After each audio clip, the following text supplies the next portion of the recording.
Joining us now, Congresswoman Cammack. Hey, Congresswoman, it's great to have you on. Let's first look at this. This is just a reminder. It came up in the media today. It's how the Democrats treat American families like a rounding error in their scheme of things. This is from former President Obama, 2009.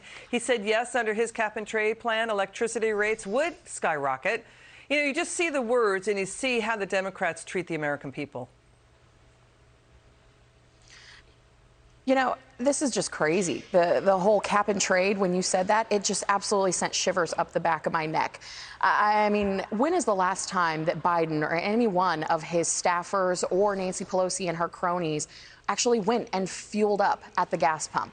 I don't think they have, because if they had, they would know that nationally we're looking at $4 on average a gallon. And we know that for people that are on fixed incomes, that is exactly where they decide. Do I buy groceries or do I buy gas? If you are a small business owner or a producer of any kind, you're sitting there figuring out, can I make payroll or do I shut down my operation? Things are about to get a lot worse before they get better, and it's all because of the failures of this administration. And Congressman, remember back in 2018, Democrats led by Senator Chuck Schumer held a press conference at a gas station saying, Trump, why aren't you signing an executive order to lower gas prices? Where's the president's executive order now to open up U.S. energy even more?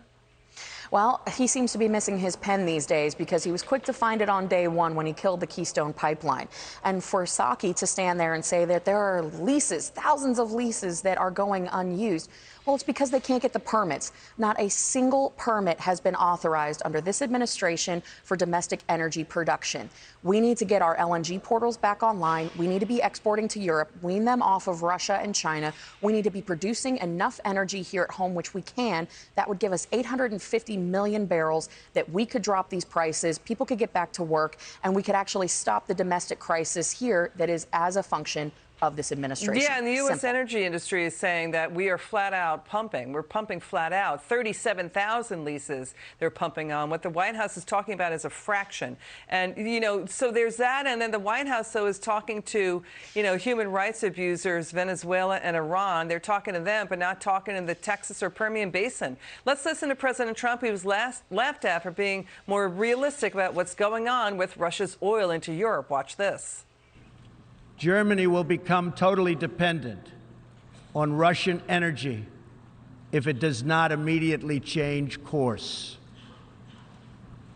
Here in the Western Hemisphere, we are committed to maintaining our independence from the encroachment of expansionist foreign powers. Okay, Germany officials, those officials in Germany were laughing then. They ain't laughing now. And by the way, with Venezuela, there have been no new wells drilled in Venezuela for months. To reach production levels, Venezuela is going to need at least $12 billion per year for 5 years. Venezuela is using its oil to pay off debt to China. But now we're going to go to Venezuela? It makes absolutely no sense. You know, one of my colleagues from the great state of Texas has a bill called Midlands, from Midlands out instead of Moscow.